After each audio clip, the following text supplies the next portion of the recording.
Well, this should be an interesting weekend. Maybe some free agent news will pop over Saturday or Sunday. We'll be, of course, ready to talk about it and write about it in the Tampa Bay Times on tampabay.com.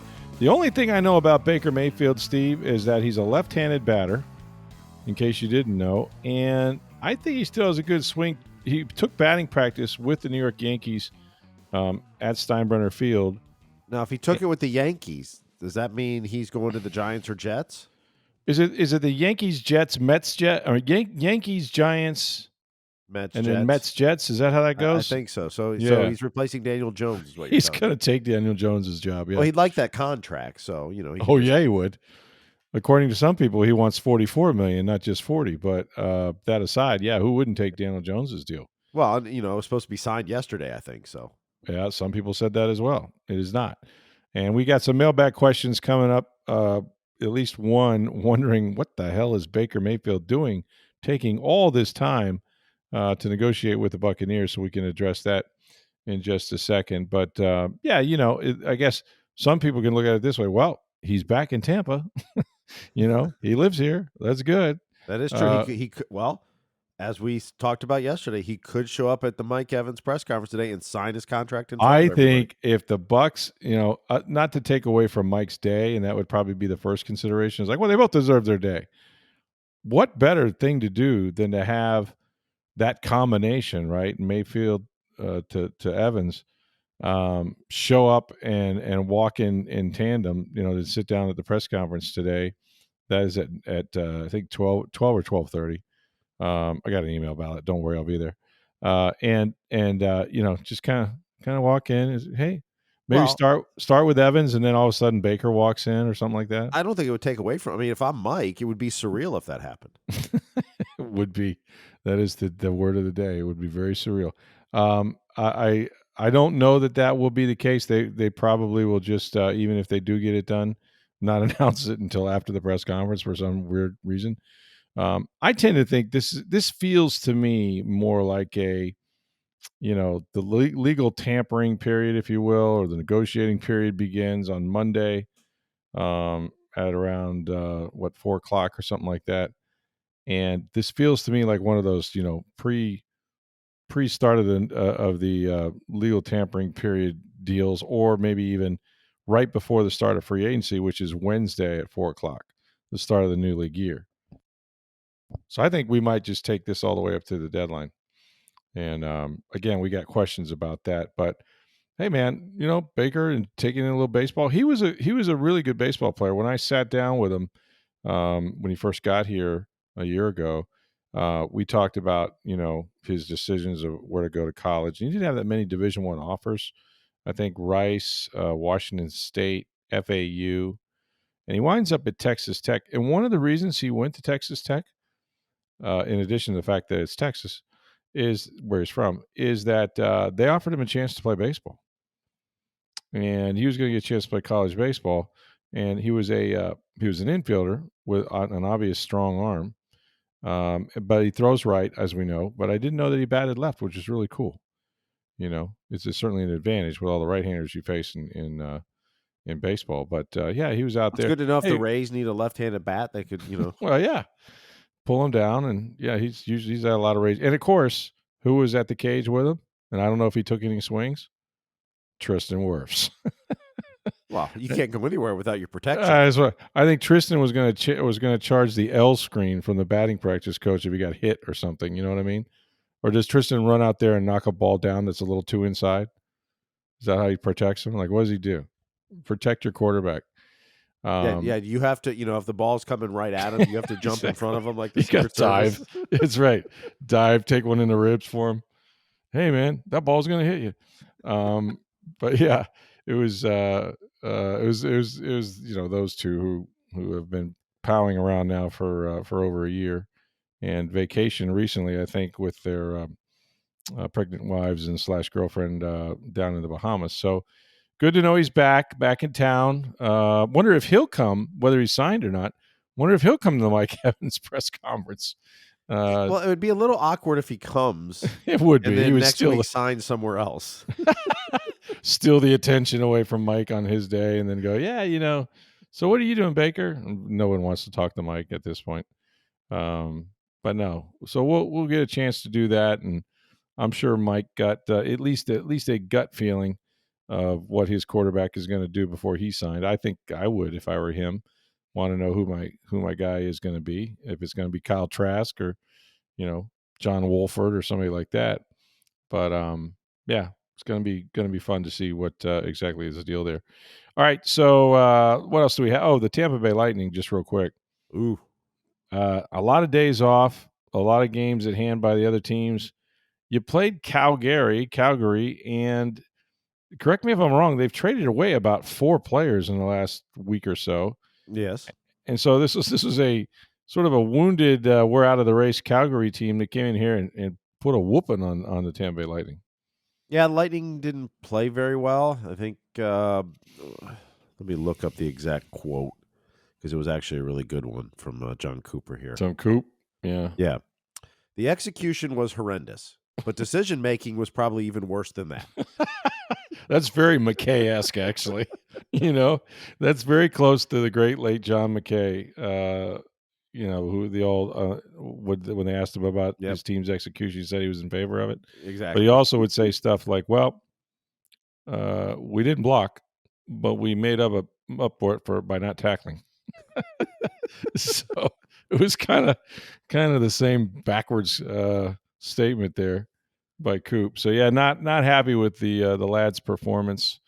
And they got down 1-0. They crawled back in, tied it up, and they kind of go on seesaw there for a little bit. But yeah, Edmonton scored felt like 3 goals in about 2 minutes or something like that. Yeah, in the second period, they got a bunch right in a row there after it was 1-1 going to the break. So yeah, it's disappointing for them. And really, they don't have much wiggle room. Like, they need to rack up some points. They are hanging on sort of in that last wild card spot, right? Well, they're in the last wild card spot. Before going into Thursday night, they controlled their own destiny because no team behind them could catch them. Gotcha. It would pass and have the tiebreaker. Islanders could actually catch them just with the games in hand. Gotcha. But they wouldn't have the tiebreaker. Now, the loss tonight, that changes things. The Capitals now could actually end up a point ahead with their games in hand and that. But yeah, they're right there. I mean, you're not in panic mode. You're not in oh crap mode yet, but you need wins. I mean, you've got 18 games left. Right. Like, you're in the last quarter of the season at this point. Yeah. And now the trade deadline's today, and maybe there's play around the trade deadline is always a little goofy. There's a lot of locker rooms are uneasy. The Lightning made a trade during the game. They did, yeah. I saw Eduardo Encina wrote that. They got Anthony DuClair from the Sharks. They gave up a 3rd-round draft pick this year and Jack Thompson, a defenseman who played 1 game with the Lightning this year. The throwing Samoan, Jack Thompson, from way back when? Yeah, not that one. But so they traded that, and they also get a 7th-round back pick either this year or next year. I don't remember which year it was. But all right, so they get their defenseman. Is this a no, that's a forward. He's a forward. I'm sorry. Okay. He's scored 16 goals this season in 50-some games. I mean, he's fast. Okay. He's a winger. He played on Florida last year. But he's fast. He can fill up the net. So, that secondary scoring, we've talked about maybe needing a second-line center. Well, he's not a center, but he's a top 9 forward on the wing. We'll add some speed and some depth scoring-wise for you. Got to get some goals. Yeah, it can't always be the same 4 guys. So, I mean, I'm assuming Julien Brisebois is still looking for a defenseman to help on the back end. Right. The hard part is they now have no picks in the top 4 rounds this year. And they don't have their 1st-round pick in 2025 either. Oh, that makes covering the draft easy. Well, it does make covering the draft very easy, but it also, makes making trades hard. No, you're right. Organizations that are looking for picks. You got to give up players, not picks, and they don't have the picks. Yeah, that's difficult. Lot more risky there. We'll hear from Julien Brisebois at 3:00 today. So, now is the deadline 3:00? It's at 3 o'clock. Okay, Yep. So he'll talk either way. Yes. Well, they made the trade. Well, they got tonight, one deal, so he's got to talk about that. Yeah. Yeah, he'll talk regardless, but. All right. Yes, well, then hear it's from kind of or maybe a little bit after, depending on if they make a trade late. busy day for a news conference. We got Mike Evans at 12 or 12:30, and then Julian Breezeball Yeah. at 3. So And the Lightning have their Hall of Fame ceremony tonight. that's right. Brad So Richards, Brad right, Richards goes and in, Dave Andreychuk go and into the Dave Lightning Hall Andreychuk. of Fame. Yeah. Last year it was Phil Esposito, and then Marty and Vinny were automatically put in because when your number's retired, you're in the Hall of Fame. Mm-hmm. So this is the second annual. So Andreychuk and Dave Richards or Brad Richards Brad. Mm-hmm. into the Lightning Hall of Fame tonight. So It's really surreal, is the word of the day. It's very hard for me to believe. As you get older, you watch the mileposts pass also quickly, and usually that starts with your children, right? How quickly they grow up. But for me, I was thinking about this because I saw the broadcast. They kind of promoted um, Brad Richards and Andrew Chuck, and I thought, gosh, it's been 20 years, right? 20 years since they did that. yep, it's the 20th Doesn't seem anniversary. it truly doesn't seem possible. I mean, I cannot, like, that's one of those things. I've actually been in this house which I built for more than 20, just a little over 20 years. And I remember watching that game with some friends, in my living room that was sparsely furnished at the time.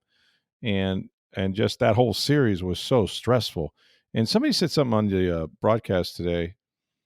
I'm trying to think of who it was. One of their color commentators or whatever was talking about remembering that series because, of course, they played Calgary and that's who they beat. And they were down in the series 3-2. But that game 6, of course, is what we remember, Marty's goal and all that. But what they said was what they remembered about it was just how physical that series was. I mean, I don't know if they hit like that still or would or allowed to No, or whatever, but man, they got some guys just absolutely crunched. And if you see, it's pretty funny. Like, and this is probably true of a lot of Stanley Cup champions, but if you see the photo of them all with the Stanley Cup kind of piled on top of each other afterwards for a photo, like Marty's got like a big laceration yep. across his nose. It's just like they look like they've been in battle, and Well, it it's is what was it Wayne Gretzky saying after the Islanders won a series? This is back in the '80s. yeah, And thinking he walked by the locker room and they would be celebrating, and they weren't. They were just broken. licking their And wounds. yeah, basically. Yeah, I trying mean, to. they had Corey Sarich on the intermission report for Bally's tonight Oh, okay. for the '04 team, and they were Yeah, showing he gave the assist to Fedotenko on the game-winning goal of Game 7. that's right. Yeah. And watching the video, and you're talking about the physicalness, he passes that puck back, and he gets blown up. He gets destroyed. Yeah. Yeah. And Fedotenko in that series I think he had to miss a game, if I'm not mistaken, because he got obliterated in one game over the boards. But I just watching that highlight tonight. I mean, you don't see that today. Like after you pass No. that puck back, I mean, he got destroyed, Yeah. and then No. Fedotenko puts it in. But I mean, you don't see that hitting today. Yeah. And that was the day I decided none of my kids, when I had them, were going to be hockey players. I mean, it was brutal. Like, it was so physical. Guys getting knocked out, and it was something else. But what a series! Hard to believe. Yeah, 20 years um, ago is just incredible. Okay, so we've got some mailbag questions coming up for you, and you people have lots of them about various things, including the Bucks and the Lightning. But first, I wanted to remind everybody that for the past 14 years, I think that's what it's been, 14, 15 years, you got the skilled pros of May Electric Solar. They've been installing solar energy systems in Florida now. They provide the most reliable solar equipment, the best installation methods and service, while helping homeowners cut their energy costs with an environmentally friendly investment. Now, May Electric Solar uses their own skilled employees, never subcontractors, and they've always offered the safest and most reliable equipment. Now, May Electric Solar offers a 30-year no-cost equipment replacement and labor warranty. That means for 30 years, May Electric Solar, backed by Solar Insure, means that your roof, electrical, and equipment replacement, it's all covered. Solar Insure even survives May Electric Solar. It's owned by the homeowner with no deductibles or additional fees. Now, this policy will transfer to new homeowners, also with no fee. It's not a blanket insurance policy. In fact, only the best contractors are allowed to be part of its program. May Electric Solar's reputation and history of workmanship has earned this membership. To learn more about May Electric Solar's installation and their 30-year warranty, call 727-819-2862 or visit mayelectricsolar.com. All right, we got some mailbag questions to end the week on here. Let's get started. Greg asks, I'm having Baker Mayfield enough already syndrome. Has he lost some of the goodwill he's earned from the fans? The longer it takes to sign him, maybe him saying he wanted to win isn't as important as getting paid. The more he asks for, the less they have to improve the team. Well, I can't speak to what syndrome you may be suffering from, but there's a cure for that. It's called take a deep breath and realize that it's just in your head. Listen, free agency is an imperfect science, and really, the old "it takes two to tango" thing applies here, and this is why they don't have just one free agent to deal with. Okay, there is a sort of method to their madness, and in their estimation, however it came down at the end of the combine that Friday, Jason Light, Mike Greenberg flew home early and worked all day. I think on Saturday, and then sometime Saturday night it came together, and I think the deal was announced on Sunday or Monday. But Mike Evans decided he wanted to be a Buck for life. Now they had been exchanging numbers, and it didn't look like they were making any progress because the agent had even come out and said that Mike will, in fact, test free agency just like 24 hours earlier. So, how we get from he was going to test free agency, which would indicate that they're not that close, to he wants to be a Buck for life? Some of it could be emotional, most of it's probably business. And you just don't know, sort of when all sides are going to agree on stuff like that. I mean, these are enormous deals. Okay, they involve millions of dollars. There's cap ramifications, which will enable you to sign or not sign other players like Levante David or McLaughlin, the kicker, is another one. So you have to have structure, has to be right. There's an amount of cash involved usually with these things, like with signing bonuses. The owners have to approve that. So it's not just as simple as like we got a deal, we got a deal. Okay, we got a deal. So these things take time, and it's also not just on Baker Mayfield's side, right? Know his agent is always ready to pick up the phone whenever he's called. And quite frankly, until they got through Tuesday on into Wednesday, sometime late, remember on Tuesday they went ahead and they franchised Antoine Winfield Jr. But right up until the point of that franchise deadline, which is at 4 o'clock on Tuesday, they were still trying to get a long-term deal with him, and they will continue.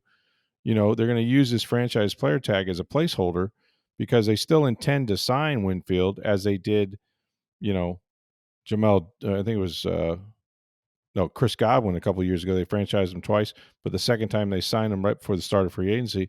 That's still their intention with Winfield. So they're still talking to Winfield. They're talking to Chase McLaughlin. How about Levante David? What are we going to do with Tristan Wirfs? So it's not just one player, although this is obviously the biggest piece. That said, you know, the other thing that happens is you get your best offer when it gets down to a deadline. Like deadlines are always useful, right? When it comes to negotiations. One deadline might be the start of the negotiating period, where you can come to an agreement with another team. Can't sign it, but you can come to an agreement. And that was the old, Mike wants to be a free agent, see what's out there. So Baker could take that stance, or that could just be in the back of their minds, the Bucks, that hey, we want to get this done, but really we got until Monday to do it. And there's no need to rush this. Would it make everybody sleep better if you're a Bucks fan and you want to know that you got your quarterback? Sure, and it's going to make me sleep better because I don't have to sit here and wait for the shoe to drop every 2 minutes and hit refresh, but or wait for a call from his agent or whatever however it comes down. But I'm also have done this long enough to know these things can't be rushed, and what's going to happen is going to happen. The other thing, if you're Baker Mayfield, right, and you're, say, looking at Minnesota, well, here's the deal. Are they going to have a quarterback position available? In other words, is Kirk Cousins going to Atlanta? Or is Atlanta going to trade for Justin Fields? Because let's say they trade for Justin Fields. Now, that means Cousins probably staying in Minnesota. Maybe that takes away your leverage or your other opportunity or your best opportunity to go someplace where you think you can win. So there's dominoes that have to fall here, that will be falling, I think, as we get closer to the weekend. And Baker may be waiting for that. Is that selfish? Is that, listen, it's easy for all of us to say, hey, man, don't you got enough money, dude? You know, or, why wouldn't you? Look, they signed Mike Evans. Of course you want to play here. Sign whatever they offer you. But that's not our future. That's not our money, right? So just let the process play out. Be confident in the fact that he wants to be here. The Bucks absolutely want him here. I don't think they have a plan B. What would that be? Russell Wilson? Would that be? I think it'd just be Kyle Trask, quite frankly, going up against John Wolford, and they draft a guy somewhere. If they were fortunate enough to get Michael Penix, if he was still there, that would be, probably the route they would go. But no guarantees he's going to be around at 26. So I just think that, yes, people are anxious. They don't know why there's no word, but believe me, we check with all the parties every day, and they're talking, they're working on it. Is it 24/7? No, it's an exchange of ideas. And like I said, if you're the Bucks, you got a bunch of free agents to deal with. Yes, Baker is the most important, but you just helped yourself with Baker by re-signing Mike Evans big time. And also for that matter, by getting Antoine Winfield Jr. franchise. I mean, you're trying to keep your best players here from a team that won its third straight NFC South title and was about a minute away or a 2-minute drive away from maybe going to the NFC Championship game. So, those are the positives. That's why Baker wants to stay. He wants to win. He could go to New England, I think, or there's certainly a lot of interest up there. But that team is rebuilding, and just in general, when you've been with 4 teams in 2 years, what does that say to you? Of course you want to stay here. Like I said, he's at spring training, taking swings with the Yankees. Not a bad thing to do in the offseason, right? So a lot of promising things about him remaining in Tampa. I think it gets done. I think it could get done this weekend, but if it doesn't, it's gonna take it probably right up to the start of the negotiating period, or maybe even to Wednesday before 4 o'clock. That's very possible in both cases. Well, let's not forget, it's March. Yes. This isn't impacting the football season. It's not impacting training camp it's March. Right. Well, if it takes a week or two, it doesn't. You mean it won't be a story in August? But what I'm saying is the enough already syndrome. Like, come August when training camp happens, are you going to remember that he didn't sign until the new year started? No. It's March. Much like we haven't even gotten to free agency yet, and he much hasn't like signed. Congress making laws, whatever else, you don't need to see how the sausage is made. No, not You don't want to. right. But, some people do, but we're in a 24/7 news frenzy now. Don't I know it? That, if something doesn't get done immediately, oh my goodness. And the other part is yes, if he takes less money, there's more for the team. But are you willing to do that in your job? No, I'm not. Now, the numbers are a little different. Maybe he's getting paid more than most of our listeners. I'm still not. But they also have a short shelf life to make money. Yeah, they could pay. They're one play from ending their careers. Mm-hmm. So you've got to get. I mean, I would think in most of our listeners' jobs, they're trying to get as much money as they can get. Well, are you going to take less so that your coworker can make more? No, but suffice to say too that this could be the biggest and last biggest contract Baker Mayfield ever sees. Absolutely. There's no guarantee that even if he comes back to the Bucks, that everything goes great and he stays here for 3 or 4 years and they make the playoffs every year and they go to a championship or a Super Bowl. Like, there's no guarantee whatsoever, and it's probably going to, I would guess, either a 2 or 3 year deal. But regardless, after this deal is over, how many guys make it to a second free agent contract? You're talking about guys at this point, like maybe a Dak Prescott, maybe a Josh Allen one day, Patrick Mahomes, we'll see. But in general, your careers just aren't that long to begin with, and you can't count on it. And he didn't make a lot of money on his rookie deal, obviously. And then, we see this story where he's lost $12 million in some investments that his brother and his dad had made. So, to say, it shouldn't all be about money. Well, again, it's not your money. And if he's asking for 44 million, like one report said, then I would say he's wasting everybody's time. I don't believe that's the case, by the way, and I've been told it's not. That said, you know, should he settle for 20 or 25? I don't know. Like if he thinks there's a market out there, then he should wait and go into free agency and prove it to the Bucks and everybody else that he's worth something more. But I think, just kind of knowing how the Bucks feel about him and even the money and where that's going to fall, you kind of look at if Baker Mayfield is back with you the next couple of years and he's a top 12 to 15 quarterback, what does that mean in terms of salary, right? And if you go through it, you're going to come up with about, 30, $35 million or so. Especially, it might be even higher than that because, when Trevor Lawrence and Dak Prescott sign their new deals, then everything's going to go up. So, these are all things. They exchange numbers. It takes a while. Not everybody's available 24/7. They got other things to worry about, other players to worry about. It'll happen in its own pace. I frankly hope it happens before I wake up and that he's at the Mike Evans press conference. But that's just me because I want to get on with my life. But this is his life.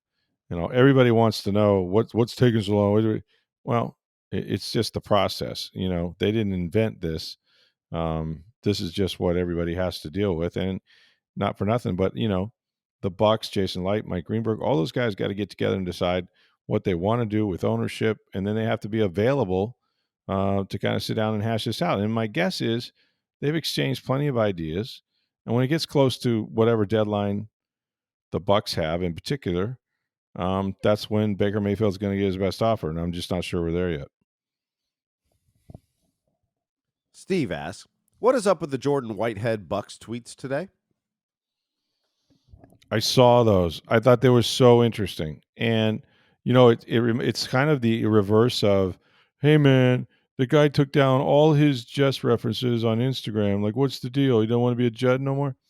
And I'm not saying that's what Whitehead did, but this is really interesting because pretty much all day long, Jordan kept tweeting out video of himself making these horrendous hits and tackles for losses and stuff back when he played for the Bucks. And as you know, he's a free agent. Now, I thought that they've really missed him because, they've tried Logan Ryan and different people, even moving Antoine Winfield down in the slot for 1 year, and he got beat up until they moved him back to safety.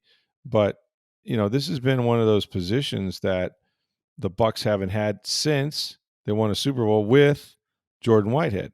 And he's an absolute downhill thumper in the run game that can just lay people out, knock people out. And he showed a little more ball skills than I remembered when he was with the Jets. I think he had all 3 interceptions in one game last year, but he's not without the ability to catch the ball. So, like I said, it's a very crowded safety market with all pros and Pro Bowlers everywhere.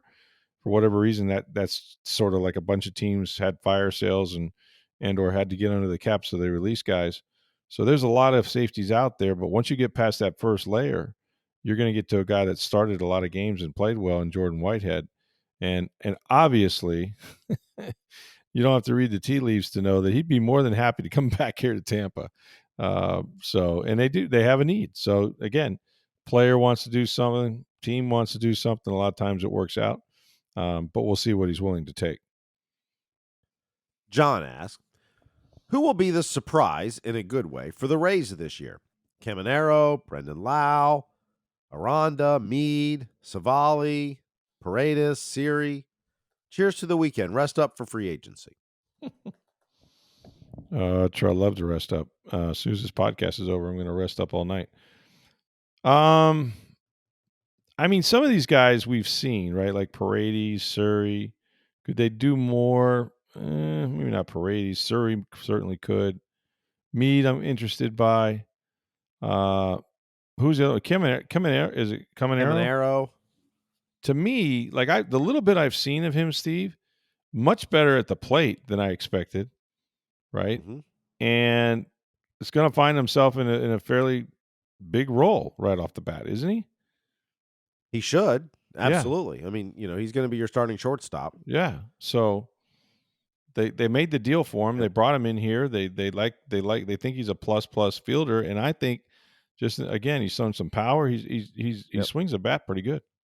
Yeah, I think, and he also asked about bad surprises in here too. Oh, bad Well, no, he surprises. did both. I kind of skipped over the bad Oh, part, but okay. Did he give any names or just the so same let me people? rephrase the question. He said, in a good way, Caminero, Brendan Lau, hoping he stays Okay, healthy, Aranda gotcha. Mead. He said, or bad, Mhm. Savali, Brendan Lau, Paredes, Siri. You know the guy I don't have a ton of faith in is Savali, and I He's don't now know your why. number 2 starter.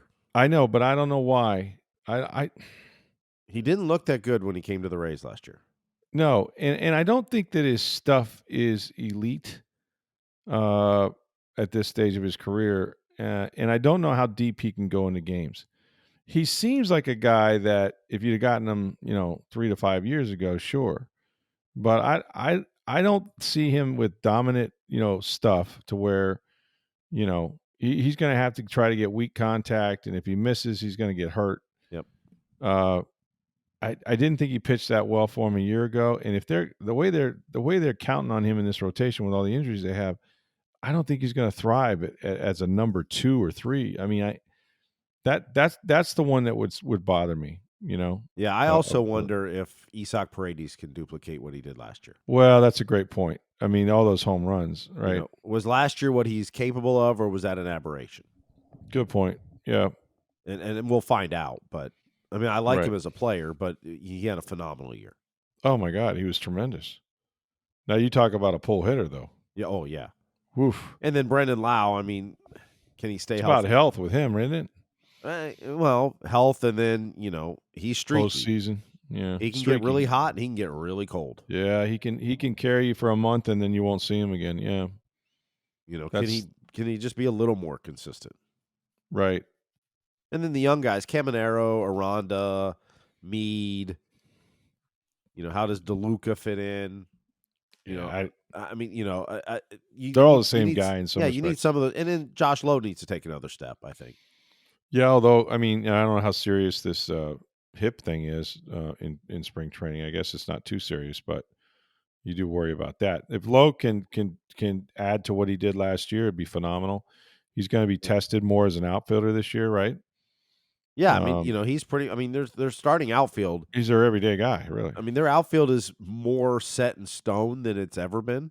Yeah, no With Manny Margot, Arozarena, Siri, and Lowe. Low. Now they'll Hmm. spell those guys. Whether Sure. it's DeLuca or whether it's Rosario going out there. Right, right. That a day or two a week they'll each sit, so those guys will get Hmm. time. But Yeah. it's as set of an outfield as you've ever seen here, or I've ever seen. The other thing I wonder, and this is not really pertinent to Low that, but if you've seen a Rosarena, I mean, he is jacked up. Like he got in the weight room, Be and nice if he one get a of the, hit though. yeah, would be. Just one. You just needed the World Classic again. That's what you needed. It's just not these games aren't exciting enough for him. I really do believe though that hoopla, that showmanship that he got playing in the World Classic and winning it, playing for Mexico last year when he had all those moments and he just carried that right on into the season and that energy was infectious and it was right off the bat. So he doesn't have that to hang on to, but you know, is he capable of more, or should you as a staff or as a team should you consider how he wore down last year and try to give him more days off? He won't want them. He'll want to play every day, Yep. but should you try to protect him from himself? Well, and the other thing, I mean, he's jacked this year, Oh and God. and he's doing it to try to be more durable. But I also wonder if it doesn't become I'm only swinging for home runs now. Well, that and I, this is old school, right? And guys nowadays all work out year round and they Uh-huh. do lift weights and stuff, but I think you can get too big in the Agreed. sense that you can shorten your swing or lengthen your swing or change your swing just based on the contraction of your muscles and the size of them. I mean, it doesn't take much to change the path of that bat, believe me. I mean, bad habits do it. I used to have when I was playing, I'd have this habit of the barrel would start to tilt towards over my head, and then the swing became really long. Like those guys are so, you know, in tune with how they swing the bat, and just the slightest little variance where their hands are, for example, or where they how they set up, if they're open or closed, everything affects their swing. So I gotta believe, just in my personal, you know, observations throughout the years, that if you add a lot of weight in the chest and the arms, that has to affect the way you swing the bat. I don't know how any other way it wouldn't, um, but we'll see. I mean, it's way too early to, we don't have a big sample size or anything. But yeah, if his goal was to get bigger because he knows he's going to wear down during the season, he wanted to be stronger, then I wonder, well, if that's the case and you did wear down, maybe the Rays should just protect you and not make you play as much because he wants to play every single day, and then maybe they have to protect him from him. So that'll be something to watch. All right, Brantley asks, hypothetically speaking, if Wander Franco were to be found innocent, how do you think he would be received back with the team and community? Well, I think ultimately he would be received fine, but a big part of that would be how he handles that, right? Like I think people, and again, if you're innocent, you're innocent. But the story is sort of sorted in that there was some involvement with an underage girl. Now, if it's complete BS and it's proven, then you're like, well, he didn't do it. The court found that he didn't do it, and this was all a setup or extortion or whatever. So that would be the set of facts will matter in this case, I guess. But assuming like the questioner asked if he's found innocent, um, then yeah, people have short memories, man. When you go back to shortstop and you start making plays and hitting balls off the wall, they're going to be cheering your name, and the bygones will be bygones. But before that happens, I still think he has to have some contrition. I still think he has to say, "Hey, you know," uh, and I'm not writing his speech for him or anything, but it would be something along those lines. You go as far as he wants to go, but at minimum, I think he has to say, "I feel, really awful for having caused such a distraction, and become such a story, for my team and caused so much uncertainty, and they had to go out and get a shortstop, and but I've been working at this. I've been working on myself." Like you want to know that he's recognized that he put himself and his team in a bad position here, and that he's contrite about it, and he's working to be a better man. I think if you hit those themes in one little 5-minute interview and just knock it out, get in front of it, knock it out as soon as before you take the field, most people are forgiving, even if they aren't entirely convinced. But the sooner you do that, the better.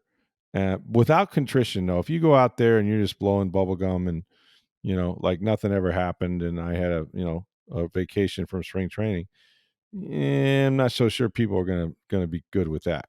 You're always gonna be under suspicion no matter what, by some people anyway. And so better to come in and acknowledge that this was a bad position you put yourself and that you put your team in, however it happened or did not happen. You had to be at a time and a place where you weren't supposed to be to allow this to occur. And I think you have to, reassure people you're going to make better decisions. If you do that and do it one time, get it over with. Yeah, fans are fans, man. First time you lace one down the line, they'll be standing up screaming their name, no doubt about it. Les asks, how many years will Kevin Cash wait it out here in Tampa Bay to win a title before going the Joe Madden route and leaving for a big market team to chase a ring? Ooh, that's good. Well, has he been here longer than Madden already? This is what, 10 years now? Yeah. Madden got here in 06 or 07? 06 or 07. They won Yeah, I in think he's 08. been here longer than Madden. I think Madden was here 8 years maybe. Yeah. I would say, listen, anything's possible because, first of all, Kevin Cash, the thing about Madden was he got to a point where he didn't want to do another contract, or he talked them into letting him out of his Well, contract. no, his contract was triggered because Andrew Friedman left, and he had a That, clause that's in his right. He had a contract clause that said that he could allowed be a him to free leave agent. at that point. Correct. Okay. That's Kevin what Cash and happened. Eric Neander just re-signed contracts or just signed new ones. Okay, so I don't know I if don't know if they're Kevin's tied if together or he's not. married up with somebody or not, but let's Right. assume that he just has his deal and his deal is his deal. Um, my thing would be there's one factor, and I think it's a big one, but maybe it's not as big as I'm making it out to be. One factor is this: this is his home. You know, Joe Madden's not from Tampa Bay. He loved it here. He lived here. He's from Pennsylvania, and he lived. You know, he was in the Angels organization all those years. But this is Kevin Cash's home. This is his hometown team, um, and he's sort of living a dream here. You know, so I don't know that he'd be quite as fast to jump necessarily. Now, you know, he too could get tired of the same things Madden did, analytics, and you know, we don't spend money on free agents, and I keep developing players and we lose them. So fatigue is, I think, is real, especially if you're the longest tenured manager in baseball and you know you can go almost any place. Um, that's a that's something, you know. And I mean, certainly if they had a stadium hiccup and Yep. you know, that team didn't get its ballpark and was talking about moving again. I mean, there are factors that you would think would cause Cash to, you know, at least get the wandering eye. But I do think he enjoys being the Rays manager because it's where he grew up. And, you know, his family's here, his parents are here. Like, to me, that's a unique situation. Whether it would be enough to prevent him from going someplace else if things aren't good, I don't know. But I don't see him doing that. Now, right, Well, tomorrow he'll be managing the, you know, right. Now, he and Angels. Neander just signed contracts, and according to Mark Topkin, Okay. they're going to be under contract through until they move in the new stadium in 28.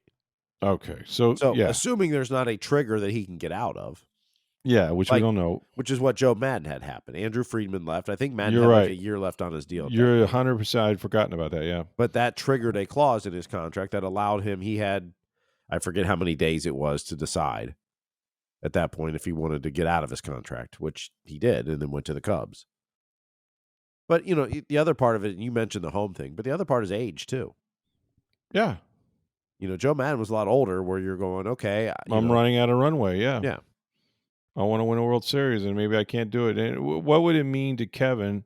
Does he have like the luxury of age, right? Yep. He's younger.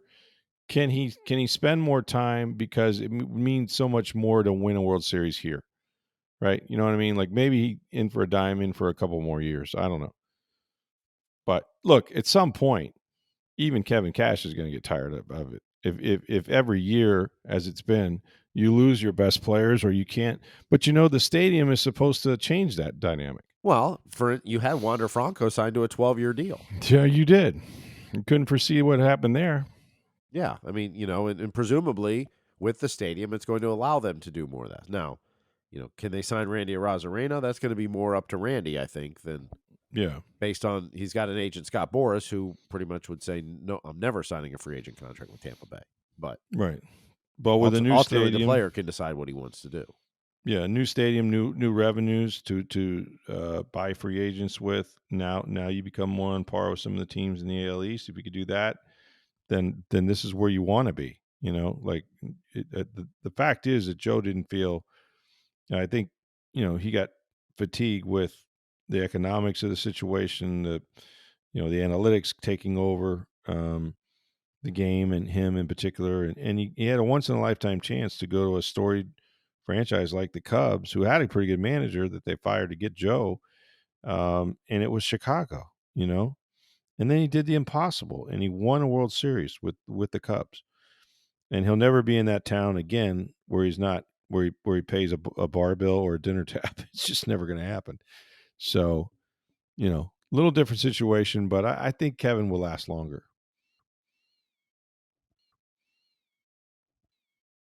We'll We'll wrap up pass. on this one. Craig had sent this a couple times, actually. So, how do Mm-hmm. we fix the Bolts? Stamkos is a minus 25 this year and will be a unrestricted free agent. You also have some guys getting along in the tooth. Will Vazzy ever get back to a top 10 goalie in the league? Thoughts on what the future looks like for the Bolts? Should there be some trade assets for depth? Well, the problem is when you say assets, you just mentioned that, you know, they don't have draft picks, so you're talking about Yep. players. I mean, look, whether they keep this team or some of its parts, Stamkos, Hedman, some others together any longer. To me, it doesn't really matter. I think they've had their run with the core of this team. I'm not talking about Fassi necessarily, but you've got another core, right? With Kucherov, with Point, with Hagel now, Sergachev's 25, Sergachev. Yeah, and there's a young group that you've managed to mhm. integrate with this team and have won Stanley Cups with them, but they've got a bunch of tread left on their tires. So, however they do this, at some point, and using the Bill Belichick theory, a year too early rather than a year too late, at some point you're going to have to move on. They moved on from Vinny LeCavier. They moved on from Marty St. Louis, Brad Richards. Like you just have to do it. And I feel like, with good reason, they felt like we can make a run at this thing one more year. Mm-hmm. And with the salary cap issues and all that, and of course, the COVID stuff, affected the revenues and stuff. But as it gets more back to normal, I mean, I could see that next year you don't have a Stamkos, you don't have a Hedman. Well, Hedman's got one more year left on his deal, so he's here Okay, next year for well, sure. so he's here. Okay, Yep. All right, then in the next 2 years, I don't think some of these iconic players will be around. I don't think you can afford to keep them, Steve, and I don't think you're going to. Yeah, I think it depends on what does Stamkos want to stay. Right. Is it going to be $8.5 million that he's making now? No. Right. Right. I think the biggest, I don't know if it's a question, is it's the Vazzy. I mean, he hasn't looked himself this year. And Not entirely. Goalie coach Franz Jean spoke at Tuesday's practice afterwards, and several times talked about how resilient Vazzy's been this year. That's not a word you use for somebody that's healthy. Well, it leads me to believe that it's he had back surgery. Yeah. And you're playing a position that requires uses your back a lot. Yeah. Mm-hmm. My guess is he's not 100%. And I think, because he missed so many games at the start of the season, there's really no way you could think he was 100%, right? Well, and he did start slow. He did play a lot better. He had to play his way into shape, I think. The last, in tonight's game they lost. I don't know if you put any of those goals on him. There was a lot of bad defense in front of him, a lot of bad turnovers, a lot of but he hasn't been the Vazzy we know and no, called the this best is goalie not in the his world. best year, not comparatively, no. But I wonder how healthy he is. But I also wonder, why has he played as much as he has if he's not 100% healthy? Well, it's a good point. And now, the answer is because they want to win and they think he gives them the best chance. Well, that's definitely part of it. When you're sitting on the edge of the playoffs, how much do you give the backup goalie? I think if they knew they were hurting him by playing him as much, they wouldn't do it because they have too much invested in him. Well, I'm guessing that he's playing through, assuming it's still his back that's not 100%, that it's not hurting his back. It's just dealing with. It's hurting his performance. Well, maybe. Yeah, but I mean, it's it's not making him worse long term because of it. Yeah, no more damage. Yeah, right. So when your goalie coach is using the word you've been resilient this year, that's a euphemism for not the same guy. Right. That you're like he's doing the best he can. He's still very good, but he's not quite Vazzy because he's dealing with stuff. But sometimes when you have these kind of things like surgeries and stuff, it's the year after the year you come back that you start to look yourself, right? Mm-hmm. Yep. Whether that's in football with knee injuries, I've seen it. Chris Godwin, his first year back, and look, I don't think he's the same player now, but if you recall, somehow he managed to play against Dallas in the opener, and then he tweaked his hamstring, which I think was because he was favoring his knee. And then you never really saw him cut the way he cut, be as physical as he was. There's a confidence thing, and then the next year, a little bit better. And, while they still probably need to move him back in the slot and then play his old position, it takes time. It takes time to get over that mental hurdle. So I think that's probably where they're stuck. And he's still very, very good. I mean, that shows you how great he is that he can still go out there and dominate, and steal a game for you here and there. But you're right. He's not had that kind of year that they're used to with him. All right, well, it's going to be a busy weekend, of course. Speaking of the Lightning, they've got their Hall of Fame ceremony or dinner, I guess it would be, when they're honoring these guys, and then they'll put their jerseys in the rafter on Saturday when they play the Philadelphia Flyers. Yeah, John Tortorella in the town. Hall of Fame ceremony is tonight, so at Amalie Arena. Okay, So tickets still available. nice. And then they play Saturday night. Yeah, they play the Flyers Saturday night. Yep. So Tortorella will be there. Tortorella Yep. will be there, and he can witness sort of the 20-year anniversary of his run if he wants to. But A lot that'll of the be fun. 04 guys will be there. Yeah, and obviously with Brad Richards and Dave Brad Andreychuk Richards going in, Andreychuk. Mm-hmm. Yeah, a lot of their teammates will be there, so it should be a good time. All of that. We'll talk to Mike Evans today. You can read about his news conference in the Tampa Bay Times on TampaBay.com. And then free agency is just right around the corner, man. Monday is the start of the negotiating period. That goes all the way to Wednesday at 4 o'clock when we have the start of free agency. They've still got a bunch of guys out, including Baker Mayfield, Levante David, Chase McLaughlin, maybe an extension for Tristan Wirfs they'd like to do. So we're hoping that they start checking those boxes and run out of money so we don't have to worry about free agency much longer. But if there is anything, it'll be on TampaBay.com and in the Tampa Bay Times. Thanks for listening. The Rays are in the Dominican Republic this weekend. Oh, shoot, that's right. I forgot about that. Yeah. They're playing who down there? I believe the Red Sox, if I recall. The Red Sox, okay. Yeah, for a couple games. So Dominican. So we'll have stories from there. I think Mark Tompkins going to that, if I'm not mistaken. Yeah, that'll be a cool trip. He is going down there. And then South Florida, they wraps up their regular season at Tulsa. Can they finish the regular season 17-1 in the conference? Could they keep their winning streak alive? What's it up to, like 14 right now? 15 right now. So Saturday would be 16. And then the conference tournament will start on Wednesday next week, but they won't play till Friday because they're the number 1 seed. How do you feel about Seth Davis saying that unless they win the conference tournament, they're probably not getting in no matter what? Well, the fact that they use the net rankings is such a big part of it. They just cracked the top 75 now. It's they've taken a lot of the discretion out from the committee to a point. Right. Not completely, but a lot of it. So it's probably true. Yeah, I think it's probably true too. But it stinks, and it's because they had a couple. It really hurts. They had a couple bad losses at the beginning of the season. Early, yeah. A couple teams in the last quadrant, basically, of the net rankings. Yeah, that didn't help. But, as they were getting started, and frankly, the AAC just isn't strong enough as a conference. It would have helped if Memphis didn't go through that skid where they lost a lot in a row. Yeah, and kind of fell out of the top 25, and FAU's not there anymore. They're not in the top 25. They needed a couple of those teams to stay strong. That's right. So those could be quality wins. So, well, just to elevate the conference as a whole, too. Right. Yeah, it's just not ranked high enough. But if they win it, they get the automatic bid. So March Madness is almost upon us, and I'm here for it, man. It's just one more thing. It's a good month, and then at the end of this month, of course, the start of the Major League Baseball season. So we're really close. Oh, and the St. Pete Grand Prix. That's this weekend. Yeah, Sunday. Matty Baker will be out there, I'm sure, as he usually is.